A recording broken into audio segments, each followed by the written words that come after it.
വിദ്യാർത്ഥികളുടെ പ്രത്യേക ശ്രദ്ധയ്ക്ക് 5ാം സെമസ്റ്റർ റിസൾട്ട് വന്നതിന് ശേഷം പല വിദ്യാർത്ഥികളും ചോദിച്ചിരുന്ന 2 കാര്യങ്ങളാണ് നമ്മൾ ഡിസ്കസ് ചെയ്യുന്നത്. ഒന്നാമത്തെ കാര്യം റീവാലുവേഷൻ ഡേറ്റ്. റീവാലുവേഷൻ ഡേറ്റിനെ കുറിച്ച് നമ്മൾ ഇന്നലെ വീഡിയോ ചെയ്തിരുന്നു. ജനുവരി മാസം 8ാം തീയതി വരെയാണ് റീവാലുവേഷന് കൊടുക്കാൻ താല്പര്യമുള്ളവർക്ക് കൊടുക്കാവുന്ന last date. Then supplementary exam എന്നായിരിക്കുമെന്ന് ചോദിച്ചിരുന്നു.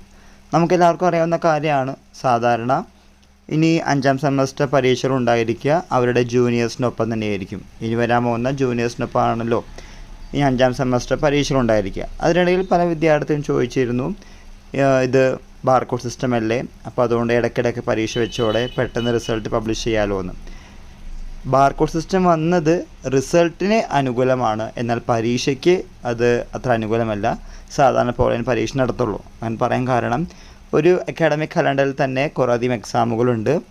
അതിൽ ഇങ്ങനെ ഇടയ്ക്കിടയ്ക്ക് സപ്ലിമെൻ്ററി എക്സാംസ് നടത്തി കഴിഞ്ഞാൽ ആ അക്കാഡമിക് ഇയറിൻ്റെ താളം നഷ്ടപ്പെട്ടു പോകും, അല്ലെങ്കിൽ ബുദ്ധിമുട്ടായിരിക്കും, ബാല്യകാലം മലയൊക്കെ ആയിരിക്കും യൂണിവേഴ്സിറ്റിയെ സംബന്ധിച്ച്.